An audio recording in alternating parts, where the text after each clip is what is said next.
নিশা হ'লে সঁচাকেই বিহু পকে তথাপিতো বিহুৱা কেইজনমানৰ মনটো মৰিছে কিয় নাজানো নাচনীয়ে কিবা বেয়াকৈ ক'লে নি বাৰু ন গাড়ীত হয়তো গালি গালাজ পৰিলে বা চিপছ খাবলৈ নিদিলে চাগে ন একো নাই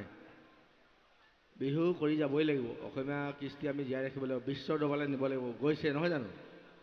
এইবাৰ আপোনালোকে হয়তো আমাৰ বিশ্ব অভিলেখ গঢ়াত উপস্থিত আছিল চাগে বহুত আছিলনে বাৰু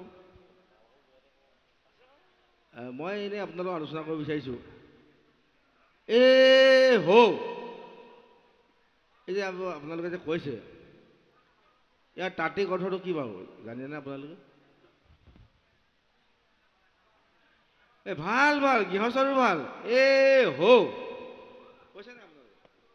আপোনালোকে কৈছেনে তাৰমানে কি বাৰু আমি সকলোৱে জানিব বিচাৰিছোঁ ৰাইজেও আশা কৰি আছে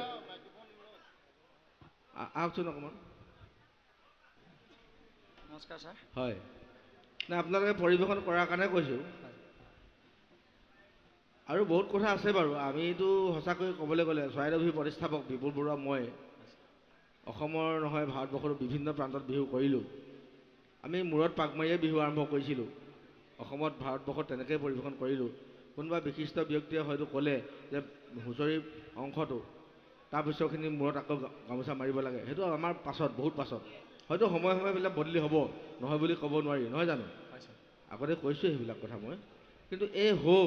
এইটো আমাৰ দিনততো নাছিলে নতুনকৈ এটা শব্দ আমি শুনিবলৈ পাইছোঁ মই বুজি পোৱা নাই তাৰমানে অৰ্থটো কি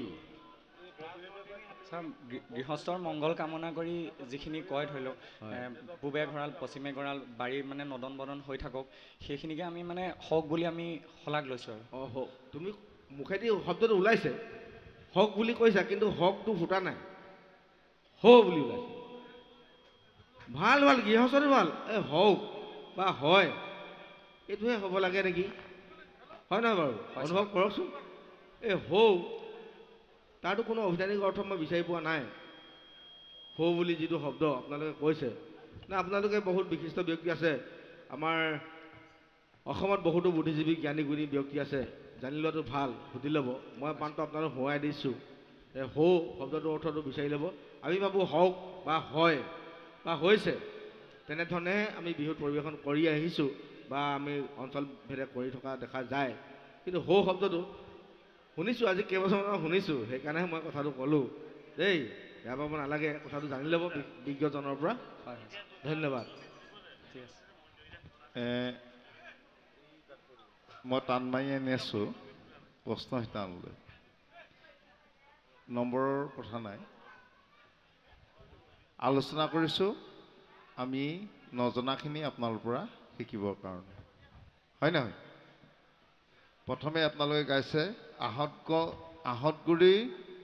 ম'হ যুঁজ চাবলৈ যাওঁ হয় নহয় গাইছেনে আৰু মহে মহে যুঁজিলে বুলিও নাচনীসকলে গাইছে মহৰ কথা কৈছেনে বাৰু মহ কেলে যুঁজে বা মহ যুঁজ আমি কেলে চাওঁ ছাৰ মহ যুঁজটো এটা খেল হয় আৰু আগতে ৰজা মহাৰজাসকলে ৰংঘৰৰ বাকৰিটোৱে মহ যুঁজ খেলখন উপভোগ কৰিছিলে হয় তেওঁলোকে উপভোগ কৰিছিলে মহেনো কেলে যুঁজে ছাৰ বিশেষ একো নাজানো কিন্তু যিকণ জানো আপোনাৰ আগত উত্থাপন কৰিছোঁ আৰু শিকিবলগীয়া বহুত আছে আপোনালোকে শিকাই যাব হয় মহৰ মূৰত এটা কীট থাকে মহে যেতিয়া যুঁজে কীটখিনি মৰি যায় কীট মানে পোক বুজি পোৱা হৈছেনে মহে যেতিয়া যুঁজিবলৈ পায় তেতিয়া সেই কীটখিনি মৰি যায় সেইকাৰণে মহ যুঁজে আৰু মহ যুঁজ চালে কি হয় মানুহৰ মূৰ ফুৰণি মৰে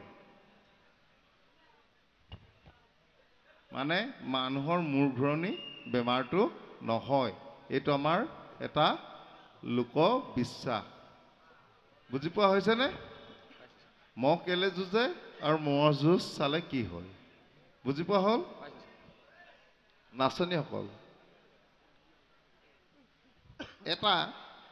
অকণমান এটা কথা কৈছোঁ হুঁচৰি শেষত বিহুৱাই কোনেও নক'ব শেষত বিহুৱাসকলে গাইছে মইতা হয় নহয় মইতা শব্দটো বা মইতাই কি কয়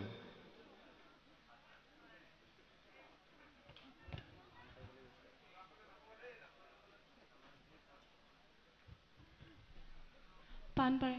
গুড সুন্দৰ আমি পাণ পাৰোঁতে ব্যৱহাৰ কৰোঁ মইতাত উঠি যায় আৰু পাণ ছিঙি আনে এই আমাৰ অসমীয়া কথাখিনি বা শব্দখিনি আমি জনাটো নিশ্চয় প্ৰয়োজন বুলি ভাবি আলোচনা কৰিলোঁ যে কি নহওক যোৰহাটৰ পৰা আহিছে হয় নহয় সকলোলৈ আন্তৰিক ধন্যবাদ দিছোঁ আৰু আজিৰ এই পুৱতি নিশাত আপোনালোকক মঞ্চৰ পৰা বিদায় দিছোঁ ধন্যবাদ ছাৰ